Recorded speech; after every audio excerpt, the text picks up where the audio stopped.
morning, folks. I am Caesar, lecturer in English. Now I am going to teach you a famous poem of Edgar Allan Poe, a multifaceted personality from American poetry. The name of the poem is Alone by Edgar Allan Poe. In this poem, you see the personal feelings and the innermost personality cult of the poet and all his childhood memories which molded his life into a beautiful one and a critical aspect of life. Now, we will start off with the poem. From childhood's hour, I haven't been as others were. So in these two lines, the poet says, there were so many people around him since his childhood, and he was saying he was unlike others. He was not like everybody else. His life was entirely different. So he was not thinking like others, he was not leading life like others. He was entirely a unique person in his childhood. I haven't seen it as others saw. His perspective of thought towards life is entirely unique and exceptional. The way he was tasting life, experiencing life was entirely abundant, exuberant, and to an extent a different approach to life. My passions from a common spring, from the same source I have not taken my sorrow. I couldn't awaken my heart to joy at the same tone. So it is entirely a philosophical approach in his life. If we can go through these lines carefully, we can experience how he was eyeing at life. So his passions, his emotions were to an extent moving into doldrums, from doldrums to the springs of happiness.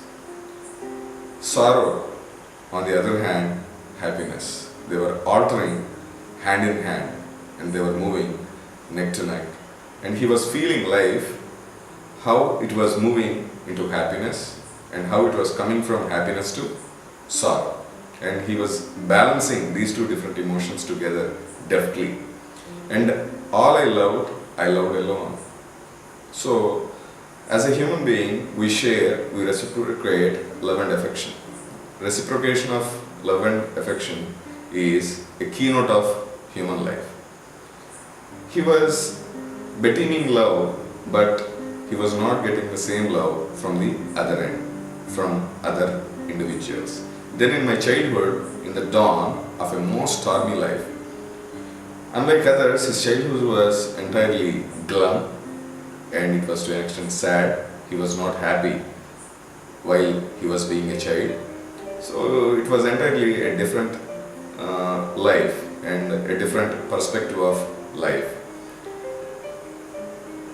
And life was drawn from every depth of good and evil. So if we can observe, no one's life ran smooth. Life has so many ups and downs, so many vicissitudes, some incidents like advantageous and disadvantageous happenings take place, and everything teaches us. So good events teach something good and bad events make us experience something to an extent undigestible sometimes. So he was very skilled at this specific aspect of life. He was recognizing good.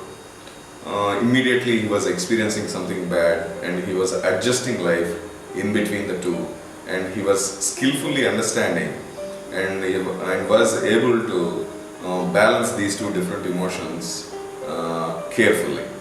From the red cliff of the mountain, from the torrent or the fountain, the mystery which binds me still. So the torrent and the mountain of happiness and the fountain of joy. Sometimes life was totally drained, life was totally in a strained stream, and he was balancing them like a fountain of happiness and a desert of torrent. He was experiencing them and he was reading the lines between them very skillfully. From the sun that round me rolled in its autumn tint of gold. Sun, here he used a symbolism. Sun symbolizes success, sun symbolizes power, authority over oneself in this context, not sun merely what we observe outside in the atmosphere. sun represents success, good understanding, healthy genius, and cushions of intelligence.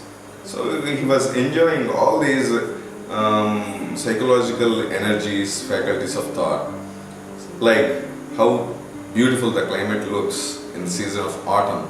So his life was, to an extent, that beautiful like the season autumn. But on the other hand, from the lightning in the sky as it passed me flying by. So sun shares light in the sky and around the space of universe also. So similarly, his life was beautiful and he was looking others in a beautiful approach of life. And suddenly there was a cloud that took the form of a demon in my view. So even sun has an eclipse. Everything has to come to an end in life. So everything moves, nothing is static, nothing is passive. Like life, how it is active, so everything can be active, like life. So here in this context, sun represents happiness, beautiful energies, beautiful forms of imagery. On the other hand, there is a cloud. This cloud symbolizing a strain of sorrowfulness, a strain of doldrum. And suddenly, a demon of cloud surrounded his heart. So, as long as we keep ourselves happy, we simply get accustomed to that emotion. But we have to recognize, on the other hand, the moment you feel happy, be ready for the moment of sadness also. When we